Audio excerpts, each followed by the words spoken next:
Allahu Allahu Allahu Allah Allah. Syarah lisan wa yassir amri wa qadam hasan yafqahu qawli wa nafa'alina wa bil alimin wa bil nabiyyin wa 'allimna ta'wil wa hdina ila tariqil mustaqim. Allahumma arina al-haqqa haqqan warzuqna ittiba'ah wa arina al-batila batilan warzuqna ijtinabah. Wa sallallahu ala khairil bariyah. Alhamdulillah.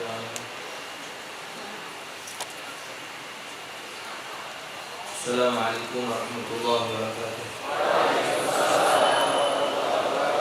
Alhamdulillah, salatu wassalamu ala rasulillah la nabiyya wa la rasula ba'da wa ba'd. Alhamdulillah, syukur dengan izin Allah Ta'ala kembali kita ditemukan dalam majelis ini untuk meneruskan pelajaran kita di bidang tauhid. Insyaallah subhanahu wa ta'ala Allah senantiasa mengkaruniakan hidayah dan taufik, petunjuk dan pertolongan kepada kita sekalian, sehingga kita sempat hadir untuk menghadiri majelis taklim untuk menambah modal amal yang akan kita bawa menghadap Allah Subhanahu wa taala. Salawat dan salam kita aturkan kehadiran Junjungan Agung Nabi Muhammad sallallahu alaihi wasallam, keluarga dan para sahabat beliau sekalian. Semoga kita sekalian akan mendapatkan syafaat beliau kelak di hadapan Allah Subhanahu wa taala. Selain dari yang disebutkan dalam sabtu yang lalu, yang termasuk ke dalam sunat abad adalah sunat hayat. Jumlah sunat hayat di dalam salat sangat banyak, selain dari yang disebut ke yang ab'ad. Wa hay'atus salati katsiratun wa la yujbaru tarkuha bisujudi sahwi.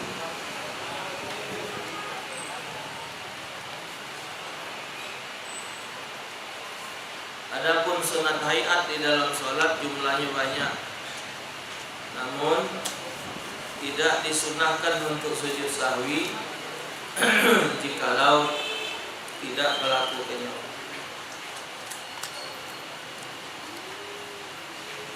Minha wad'u yadun yumna ala shimal.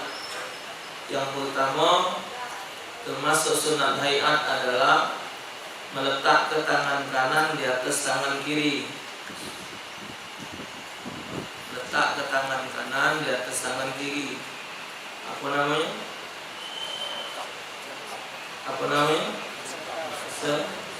Senakap. Sedekah. Sedekah.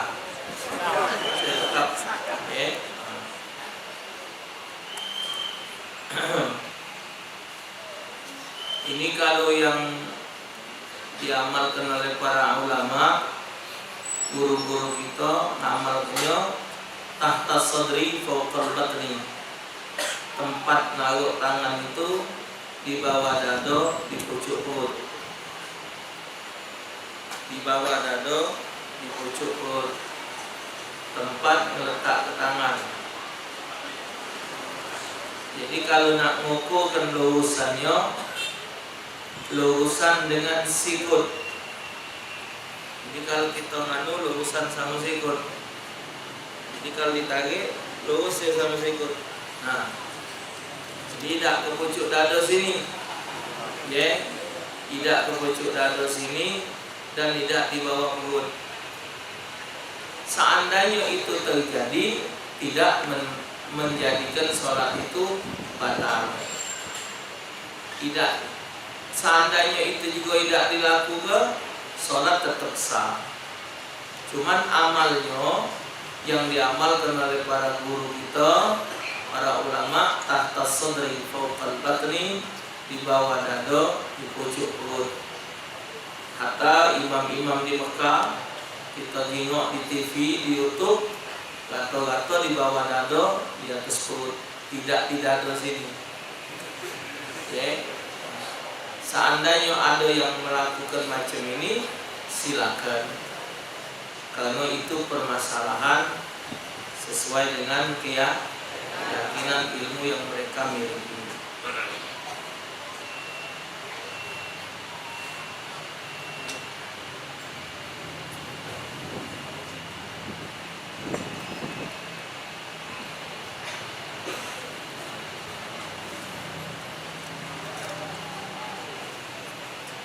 Gunanya dipegang itu, gunanya tangan dipegang itu supaya tidak main-main, ada kesungguhan.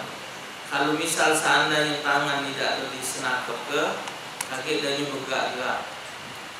Wong Syiah dengan sholat tak ada disenakep kenyo, dilurus kenyo. Maka di Mekah banyak kita temui wong sholat di Mekah, di Madinah tangannya lurus baik, tetap sayu kok. Asal dia baca, jangan sampai tangannya bergerak.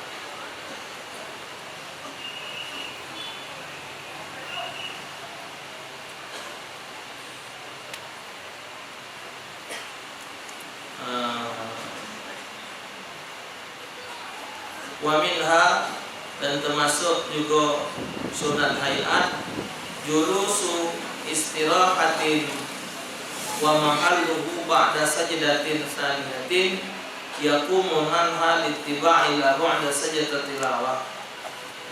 Termasuk sunat hayat adalah duduk dengan setelah sujud waktu nak berdiri. Kita kan sujud pertama, duduk antara dua sujud, sujud lagi. Nah, waktu nak tegak dari sujud itu jangan langsung tegak, duduk dulu dengar baru tegak. Kebayang nggak? Bayang. Jadi sujud, duduk antara dua sujud, akan nak langsung tegak. Jangan dari sujud langsung tegak, tapi duduk dulu. Tapi duduknya jangan putus takbirnya. Allahu Akbar, sujud. Allahu Akbar, lebih ni. Allahu Akbar, sujud. Ini nak tegak ni, duduk dulu. Allahu Akbar. Jadi takbirnya dipanjangkan. Duduk, jangan Allahu Akbar, Allahu Akbar. Pakai double intiqalnya. Ya. Ya Allah. Wa minha i'timadun 'ala al-ardi bi qatri kaffahi wa asabihi mabsuta 'ala al-ardi 'inda qiyamihi min julusihi aw sujudihi. Dan di antara sunnah hayat adalah yaitu bertumpu di atas bumi dengan bagian dalam telapak tangannya dan jari jemarinya dalam keadaan terbentang di atas bumi ketika hendak berdiri dari posisi duduk atau sujud. Jadi waktu nak berangkat, nekan ke tangan, nak berangkat. Kalau dia nekannya maki yang pinggir, tergalak ingok berangkat, nekan pakai pinggir. Kalau dia nekannya di depan, ada yang maki ngocok, ada maki tegem, angkat. Dan jadi soal, silakan fadhal. Ya, misalnya nak maki nekan depan, jadi yang mana dia lemak. Cuman ada yang galak nekan pinggir. Allahu Akbar. Waktu nak berangkat, Allah nekan pinggir. Nah, waktu nekan pinggir, ini dado tak boleh berubah. Kalau dia waktu nekan pinggir, ini kan dado nih lurus misal kiblat. Waktu dia nekan pinggir, Allah. Nah, kiblatnya berlari, batal sholatnya. Dadonya berubah, batal sholatnya. Kalau dia jatuh imam, makmumnya mesti membagai. Jadi tidak boleh dari waktu naik tadi nekan sebelah kanan, tapi memalingkan kiblat tadi, maka batal sholat. Hati-hati ya. Wa minha nashru asabi'ihi yadil yusra matmuma muhadiban bi ru'usi atraf al-qurbah. Dan di antara sunat hayat ialah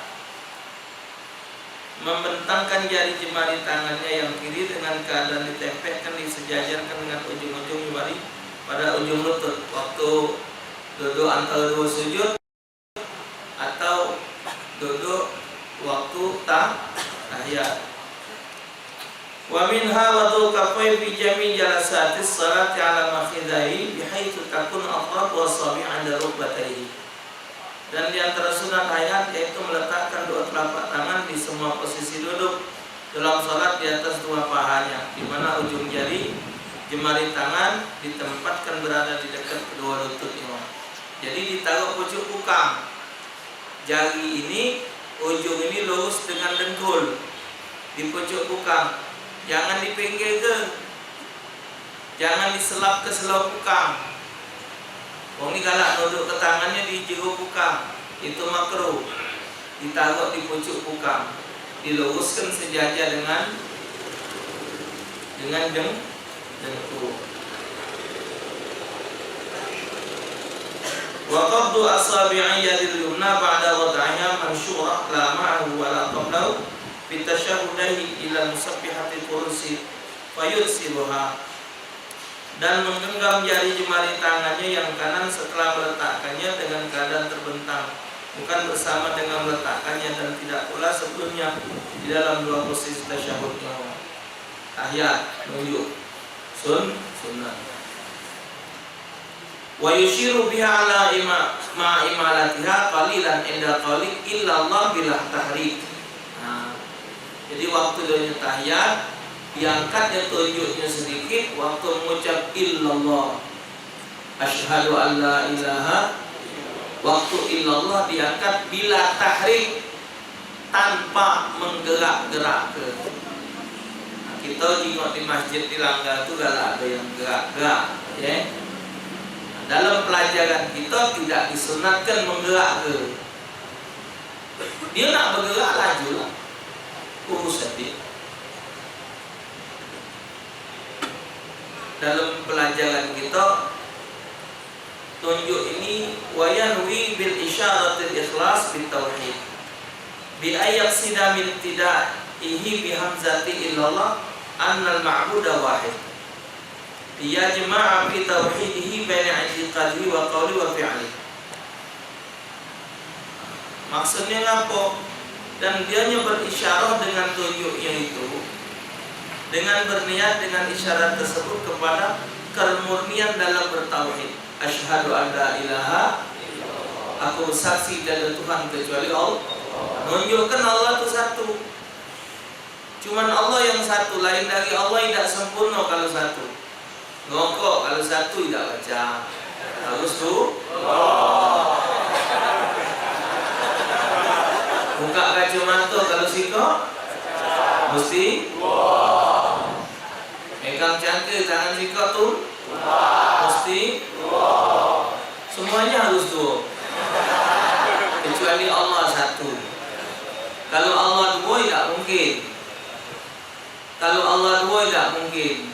Karena kalau Allah itu ada dua, maka menentukan segala keputusan pasti dengan adanya bermusyawarah.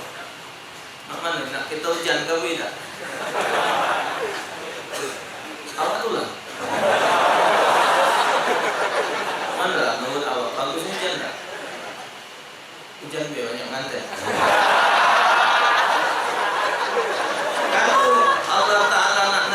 Sesuatu dengan musyawarah, di situ berarti menunjukkan ketidakadaan kekuasaan Allah. Ketika Allah berbuat sekendaknya, fa'alul lima yurid, Allah berkendak dengan kendaknya, wa ma tasyauna illa ayyasha Allah, dan apa saja yang kamu kendaki, kehendak Allah yang berlaku. Itu menunjukkan kekuasaan Allah itu esa. Dia yang pemilik alam semesta. Karena dia memiliki alam semesta, maka dia berhak menentukan sesuatu. Maka tidak boleh Allah itu ada dua. Allah harus satu. Ditunjuklah illallah satu.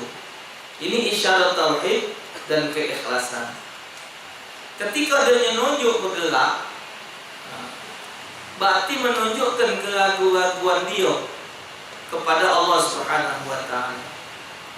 Jadi bi ayat sidam ibtidaihi bi hamzah illallah ayat annal ma'bud wahid. Dengan ia bermaksud dari permulaan pengucapannya dengan hamzah kalimat illallah, bahwa yang zat patut disembah hanya zat yang maha esa. Ia jemaah fi tauhidihi baina i'tiqadi wa qawli wa fi'li, agar ia dapat menghimpun di dalamnya tauhidnya antara keyakinannya, ucapan dan perbuatannya. Tuh. Jadi ini Isyarah menunjukkan kepada keesaan Allah Subhanahu illallah. Waktu wa asyhadu anna Muhammadar Rasulullah turun gerikit. Dan disunatkan wa minha idamatun nadrihi ila maudhi'i sujudihi fi jami'i sholatihi bi ayyat tadiyan nazar ilahi min ibtida'i taharrumi wa yudimahu ila akhiri sholatihi wa tarku wa khilaful aula.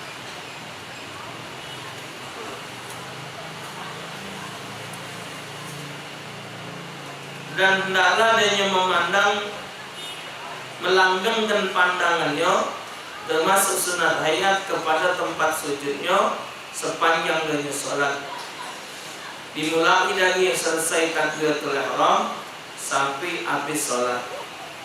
Jikalau meninggalkan memandang tadi kepada tempat sujud, fatarkuha khilaful aula, meninggalkan memandang tadi, maka dia meninggalkan hal yang lebih utama. Jadi begitu Allahu Akbar langsung nengok tempat sujud. Dalam memandang ini ada khilaf. Jadi kalau kita mandang itu boleh juga mandang yang lurus, tempat yang lurus kita pandang, dinding boleh, asal tidak ada ganggu. Ada yang pendapat mengatakan kalau kita sholat di depan Ka'bah, nengok Ka'bah depan kita. Jadi kalau kita sholat depan Ka'bah, sholatnya nengok Ka'bah. Tapi ada pendapat ulama, sholat itu dibutuhkan ketenangan. Pandangan ini bisa mempengaruhi sholat. Kalau kita sholat nengok Ka'bah, yang berjalan depan Ka'bah itu macam-macam, yang hitam, yang putih, yang tinggi, pendek, yang gemuk. Nah, kaki hati kita lumayan jauh hitamnya. Giliran liwat betina cantik, oh cantik. Ketika pandangan kita lurus, ngilangkan konsentrasi. Tapi ketika kita walaupun depan Ka'bah, kita mandang tempat sujud, harta yang ada di kanan kiri kita pun kita tidak tahu. Ya, dimakruhkan. Walin nabiyyi, kalau ada nabi lagi sholat, kita mandang kepada nabi. Wal janazah, walil janazati, kepada juga jenazah. Kalau dia ada jenazah. Tapi ada pendapat tetap mengatakan tetap nyengok di tempat wa illa bima idza kana fi mahalli sujudi suratul. Jadi yang paling utama adalah tetap memandang kepada tempat sujud kecuali lil hajat. Lil hajat itu misalnya kubala atau kita lagi sholat, tahu-tahu lagi sholat anak kita tidur tadi bangun, atau paksa kita sambil ngawas tio, itu namanya ada sebab. Tapi kalau tidak ada sebab, hukumnya makruh. Banyak lagi yang termasuk hayat ini, macam iftitah, angkat tangan, macam surah, macam a'udzubillah, sami Allah liman hamidah, macam rabbana lakal hamd, subhanallahil a'la bihamdi, subhanal azim wa bihamdi, macam rabbi fili warhamni wajburni, macam kama salaita Ibrahim. Ya. Macam tiap bacaan diulang 3 kali, ngangkat telunjuk, noleh waktu salam sebelah kiri, itu termasuk sunat-sunat hayat di dalam sholat. Jangan tidak dilakukan, jangan ditinggalkan. Meninggalkan sunat hayat dengan sengaja, hukumnya makruh. Hukumnya makruh. Wa makruhatu fis salati isnani wa ishrun. Adapun makruh yang dilakukan di dalam sholat jumlahnya ada 21, ada 22. Ahaduha ja'lu yadahi fi kammaihi fi khamsati asya' inda taharrumihi wa ruku'ihi wa sujudi wa qiyami min tasyahhud wa julusi lahu. Makruh pertama meletakkan 2 tangan di dalam 2 tangan bajunya pada 5 gerakan. ketika takbiratul ihram, ketika rukuk, ketika sujud, ketika berdiri i'tidal, dan ketika ia duduk untuk tasyahud. Tangannya dimasuk juga baju, dimasukin juga baju, itu hukumnya makruh. Salah tangan atau salah baju, baju tuh kepanjangan. Jadi kalau bertemu macam itu digo. Wasaniha iltifatu biwajhi bila hajat. Makruh yang kedua adalah menoleh wajahnya tanpa ada keperluan. Amma idza kana la kahibzi mata fala yakrahu. Kalau dia noleh itu kan nak nyago barangnya, maka tidak makruh. Misal dia berdagang, barang dagangannya di sebelah dia, sambil sholat, sambil ngelirik bagangan dia, dagangan dia tidak ada makruh. Okay. Dua lagi baca dilirik, giliran sujud, ngeliriknya. Nah, kita ni kepercayaan.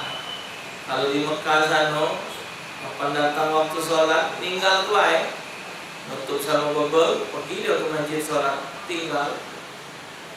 Yang baru ada macam itu di Malaysia. Malaysia itu ada sikok kedai, wong makan mayal dewe, nyosok dewe, katik yang nyago. Cuman di situ ada tulisan misal roti 1000, kumbu mau atuh, misal, mau ngingok lapor itulah. Jadi kalau untuk mayar 5.000 nyosok 3.000, dah kata yang nyago. Karena yang punya kedai itu punya pendapat orang Islam tidak akan mencuri. Kalau dia Islam pasti ada iman, tidak akan mencuri. Jadi kalau pun dia malik, kagak ngembek di akhirat. Bahkan ada kedai di Malaysia tuh makan sesuka hati, bayar ikut kata hati. Disiapkan daging, ayam, miwak, telur, tapi kata yang nyago. Tinggal kita ngembek nasi, ngembek ayam, ngembek daging, maya deh.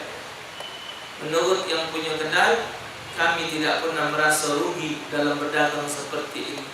Bahkan kadang-kadang mendapatkan keuntungan yang berlebih-lebihan. Kenapa? Karena keyakinan sudah kuat. Seandainya dia dibohongi, seandainya dia dizolimi, seandainya barang tadi dipalik, dia punya keyakinan satu, di akhirat tetap akan kembali. Wong Islam itu gampang sebenarnya. Kalau di dunia kita merasa dizolimi wong, di dunia kita merasa dijahati wong, tidak usah susah. Karena kita masih ada jatah sikok lagi akhirat. Kita ini bukan wong kafir. Kenapa wong kafir hidupnya mewah?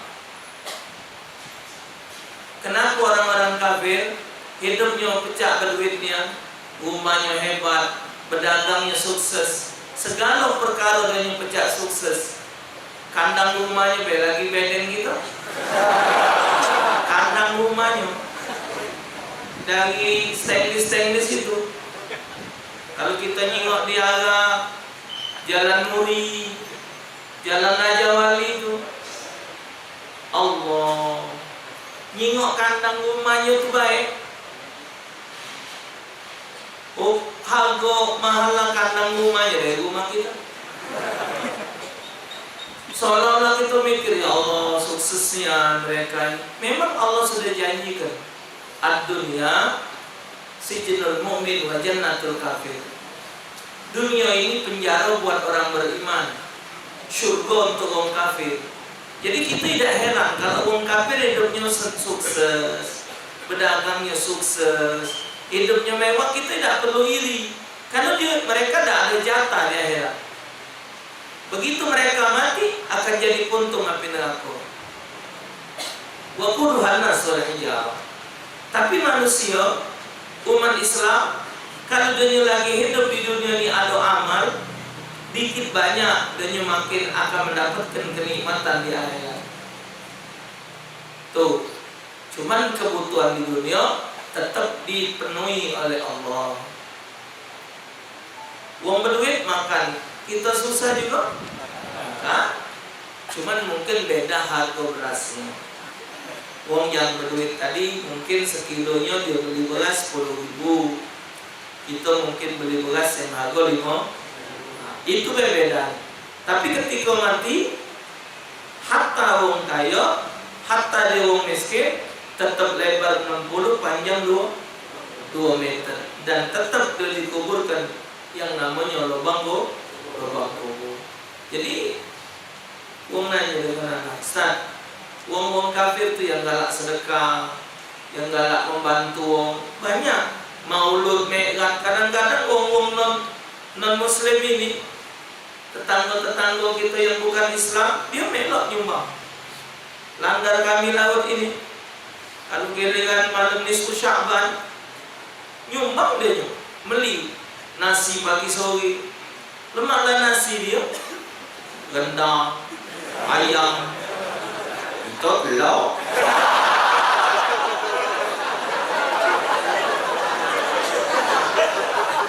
Dia menunjuk kayak 20 bungkus, 50 bungkus nasi pagi sore, sederhana. Kadang isinya iwak, ayam, rendang. Budak-budak nyepet ini macam asin. Duduk lagi sebelah kotak itulah. Ada orang bangun masjid, dia melok. Bangun melok dia. Tetap Allah, innallaha la yudhi'u ajral muhsinin. Tetap Allah balas orang berbuat baik itu. Cuman Allah balas mereka di dunia dengan kesuksesan, dengan keluasan rezeki, kemewahan. Kita ini tadi kadang-kadang sudah beramal, sudah berbuat, tapi pecah ada penambahan perasaan. Memang sengaja, karena Allah tidak berikan itu semuanya di dunia. Allah tunjukkan kita kaget di akhirat. Jadi kita masih ada harapan di sana. Maka itu kita tidak boleh putus asa dari rahmat Allah Subhanahu wa ta'ala. Jadi balik kepada barang perdagangan tadi jadi go. Ya Allah, wasalisuha isyaratun binahwi ainin aw hajibin aw syafaatin bila hajatin wala min al-khas. Makruh ketiga berisyarat dengan menggunakan seumpama mata atau walis atau bibir tanpa ada kebutuhan. Jadi lagi sholat, cuma nak tunjukkan mana lah salah bininya nyari mana lah barang pakai mulut menunjuk boleh, tomato tak boleh juga makro, kecuali kelebihan lain apa boleh main gigi, main ke misalkan gigi palsu top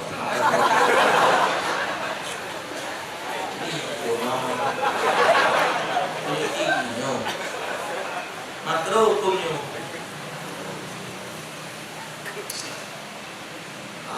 wala taqtur min as-salah ma lam takun ala wajhil 'abd wa illa batalat, dan tidak batal salat dengan sebab berisyarat selama isyarat itu dengan bentuk main-main, dan jika tidak maka batal salatmu.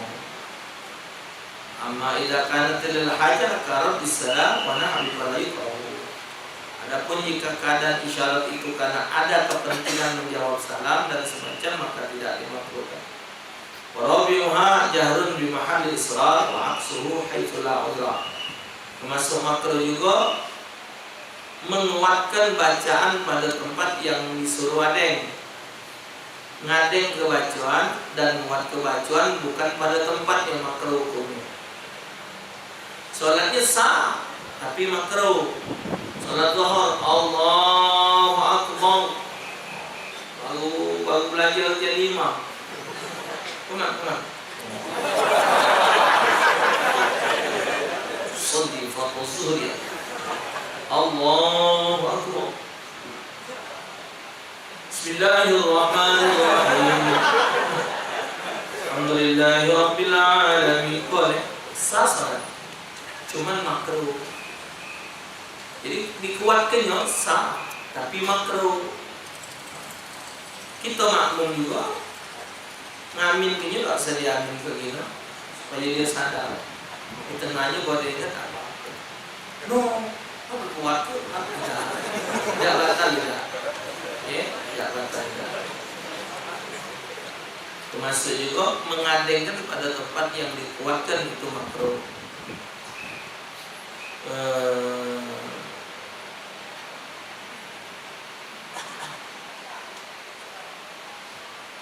Fa'in hasala udrun ka'an kasurat lahu indahu fahtaja lil jahri la ya'ti bil qira'ah ala wajhiha fala qara'a. Jadi misal dia nyumpah dia sholat tadi ini ada kebisingan. Kalian bunyi apa? Bunyi bid'ah, bunyi nak tenang dia supaya tenang dikuatkannya kenapanya lil hajah. Untuk mendapatkan ketenangan boleh. Wa khamisuha ikhtisarun bi ayyi ja'ala yadahu aw yadahi ala hasilatihi ma lam yakun li hajatin ka illatin bi janbi wa illa fala qaraha. Makruh yang lima bertolak pinggang, ngengkeng dengan meletakkan satu tangan atau dua tangan di pinggangnya, makruh. Lagi sholat ngengkeng. Makruh. Ada riwayat naha ayusalli ar-rajulu muhtasiran. Jadi dari Abu Hurairah Rasul bersabda, Rasul melarang orang yang sholat meletakkan tangannya di pinggang. Riwayat Imam Bukhari Muslim.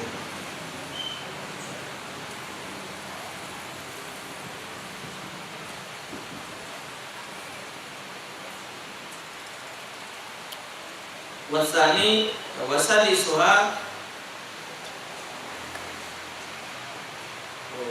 suha yang makruh yang keenam isra'un bis salati ay adam ta'anni fi af'aliha wa aqwaliha.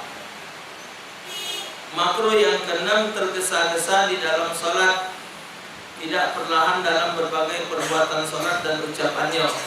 Maksudnya tuh ngaca-ngaca, macam makan kegodoangan. Godoangan.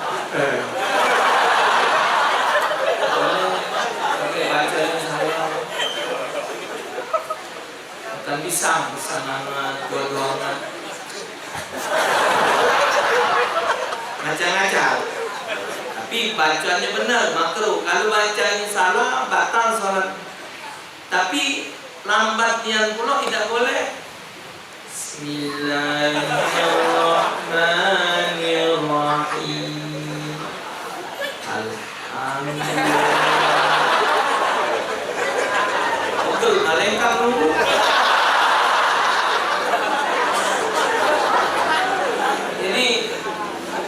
Belok ini aturan. Bismillahirrahmanirrahim. Alhamdulillahirabbil alamin. Arrahmanirrahim. Maliki yaumiddin. Nah itu ya, jangan Maliki yaumiddin. Iyyaka na'budu wa iyyaka.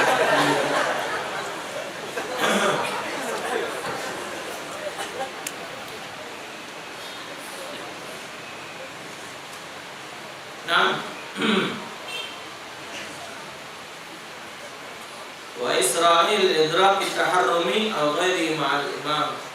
Dan juga makruh tergesa-gesa untuk mendapat takbiratul ihram imam dan selainnya bersama imam. Ngejar imam supaya boleh rakaat makruh. Kalau lagi kecil dulu ngejar dia. Imam lah boleh 3 rakaat kejar. Nah sama. Boleh. Dikejar ni lagi kecil dulu ngaso. Anak lagi kecil dulu, lagi bujang dulu. Nah itu ngejar.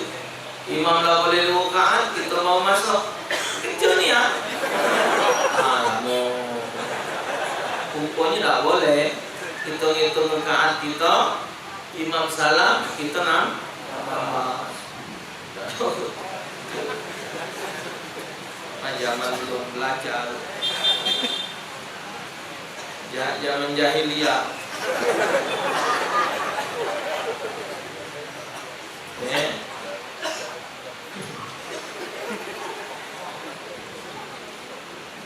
Wasabi'uha taghmidu jafnihi in khafa dararan wa illa fala karahatan.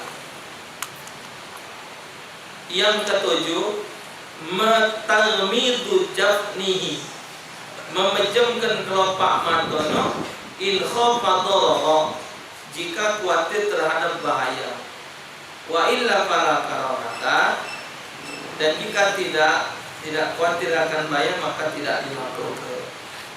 Sholat mejam. Kalau dengan mejam tadi mendatangkan ketenangan dalam sholat, bahkan sunnah. Tapi kalau mejam jadikan wong balik dan tinggal, itu apa melek mati kan dalam uji penjaga orang tinggal kau itu mati ketik itu. Sahabat al-ama wal masjidan rajabna sejati dumam, sama saja wong yang buta atau wong yang dapat melihat, karena sesungguhnya kelopak mata itu ikut sujud bersama. Wong buta wong melek sama baik kalau dia macam-macam ya. Cuman wong yang buta itu dia hanya melek tapi tidak terima. Waqad yajibu idza kana al-uratu sufufan.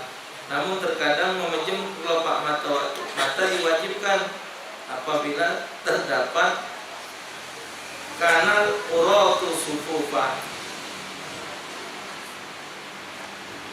Jadi kadang-kadang mejam itu jadi wajib. Kalau ngejut-ngejut di sholat itu ada orang yang telanjang. Ya, nah, jadi cepat-cepat otomatis. Wasaminuha ilsaqatu daihi bijanbaihi fi ruku'ihi wa sujudihi. Makruh yang ke-8 adalah menempelkan dua lengan atas dua lambungnya bagi laki-laki di saat rukuk dan sujudnya. Ditempelkan di lambungnya. Tasi'uha irsadu batnihi bi bakhidahi fi ruku' wa sujud. Yang ke-9, menempelkan perutnya di dua pahanya di saat rukuk dan sujud. Kerapatan maknanya. Wa ashiruha iqa'ul kalbi wa huwa irsadul yadayhi bil ardi wa nasfu saqaihi wa wad'u yadayhi al ardi wa hadha ahadun naw'al if'al. Hal yang makruh ke-10 adalah bertingkung jongkok seperti berjongkoknya anjing, yaitu menempelkan dua pantatnya di bumi dan menegakkan dua betisnya dan meletakkan dua tangannya di atas bumi. Lagi sujud dikapalkan, ini dikapalkan di bumi, tidak diangkat. Wannawul akhar wa ayyadha al-atraf al-asabi' rijlahi wa rukbati al-ardi wa al-jayhi ala-aqibaihi. Dan macam yang lain meletakkan ujung-ujung jari jemari dua kaki dan kedua lututnya di atas bumi dan meletakkan kedua pantatnya di atas dua tumitnya.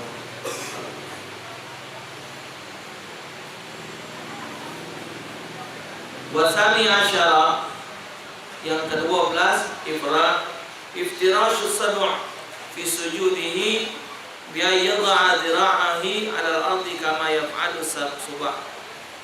Makruh yang ke-12 adalah tiarap seperti binatang buas dalam sujudnya, yaitu dengan seumpama ia meletakkan dua hastanya di atas bumi sebagaimana dilakukan oleh binatang buas. Yang wasalis asyara al-mubalaghah fi khafdi ra's fi ruku'. Makruh ke-13 adalah berlebihan dalam merendahkan kepala di saat rukuk, gendanya bukan macam itu. Kalau rukuk kan gatal, ini kerendahan. Pakai nak ambil kacamata nyampak, makruh. Warabi'uha asyara italatu tasyahudil awal fi ghairil ma'mum bihaitsu zada. Ke-14 makruh adalah memanjangkan tasyahud awal bagi selain makmum dengan sekiranya ia menambahkan pembacaan tasyahud awal tersebut.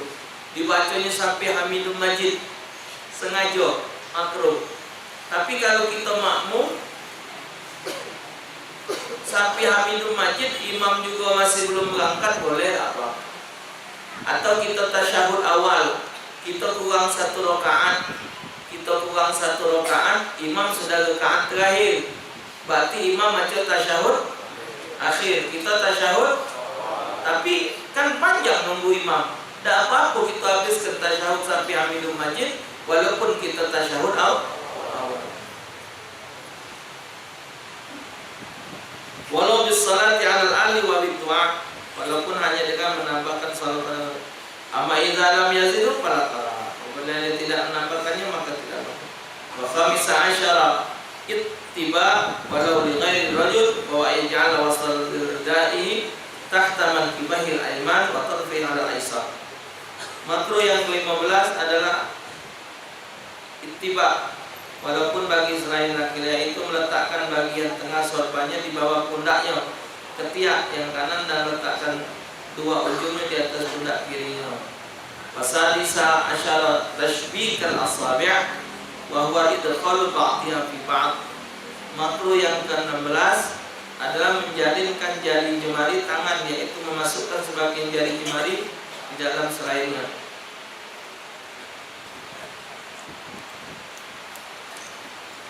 Wasabi asyara tafarqu al-asabi'.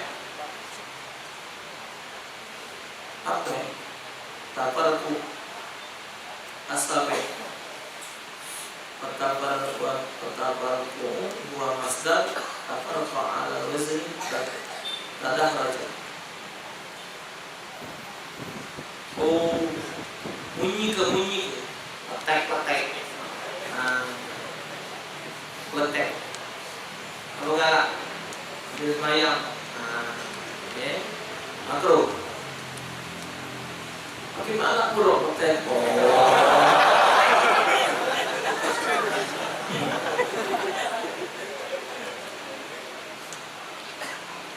Wasamin asyar isbal wa idkhal rizal ala al-ard. Makruh yang ke-18 adalah isbal. Isbal itu melengserkan, menjuntaikan kain sarung sampai ke permukaan tanah. Jadi dionyo maki sewet nutup mata kaki. Isbal itu hukumnya makruh dalam sholat. Di luar sholat juga makruh, dikhawatirkan kena najis. Dalam sholat hukumnya makruh. Tapi ada yang pendapat isbal itu hukumnya haram. Jadi kemana-mana sewetnya tergantung terus, celananya ngantung, sewetnya ngantung. Jadi mana Ustaz nyikapi macam ini? Apa kawin nak kau sikapi? Maki celana kawin tak? Celana dia, yang ngantung dia. Nah, jadi biasa kan hidup ini tak usah ngurusi gawi wong. Dia nak model itulah. Nah, cuman kita tuh sikap jangan biasa kan nyalakan wong. Ketika wong itu tidak sama dengan kita, wong yang tidak sama dengan kita itu lantas kita anggap sah, yang itu yang tidak boleh. Dalam pelajaran kita dari awal-awal sudah, isbal itu tidak haram. Isbal itu hukumnya makruh.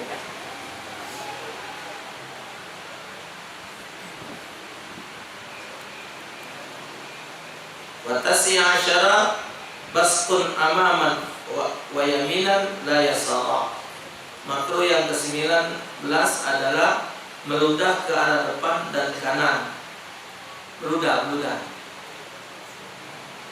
kanan depan hukumnya makruh. Tapi dalam riwayat hadis, kalau kita pecah sholat Tuhan tidak ada mantap, coba ludahi sebelah kiri. Isyarat baik itu seolah-olah kita musil iblis yang nganggu kita. Cuman jingok ada wong dah. Terus ludah tak lain wang itu. Bukan tidak berdempok. Jiwa itu bocornya ni. Lain iko angin ludah.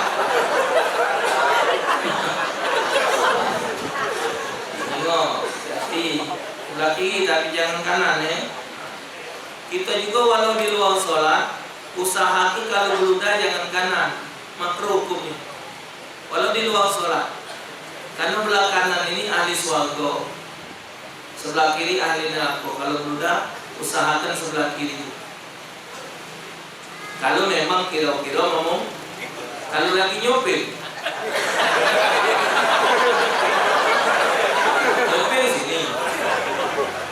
Meludah jauh. Jadi jangan cekak, berpikir itu jangan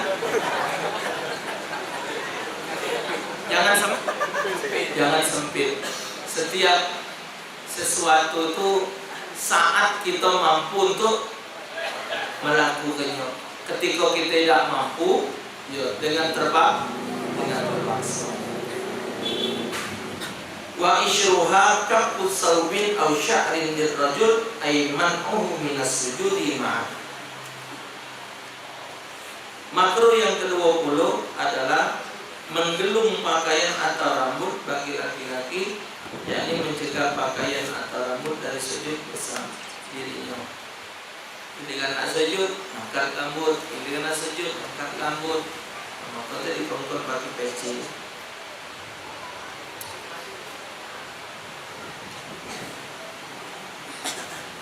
Ke-21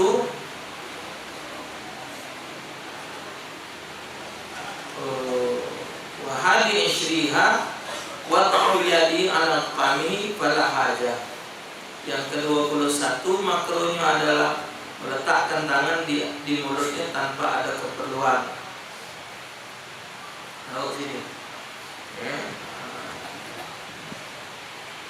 Wasani isyriha karena sumun dirajulin wa huwa ta'dhimul fam wa tanaqquba li ghairi wa huwa taghtiyatu ma zahda 'alal fam min al-wajhi. Hal makruh ke-22 adalah bercadar, bermasker bagi laki-laki, yaitu menutupi mulut, dan makruh juga memakai kain penutup wajah bagi selain laki-laki, yaitu menutup sesuatu bagian dari wajah yang melebihi mulut, karena terlarangnya dimakruhkan pada kasus yang pertama dan kiaskan di persamaan hukum di kasus kedua dengan kasus pertama. Jadi wong yang nutup mulut bercadar waktu sholat hukumnya makruh. Inilah 22 yang makruh dilakukan di dalam sholat, baik sholat wajib maupun sholat sunnah. Allah a'lam bishawab. Allah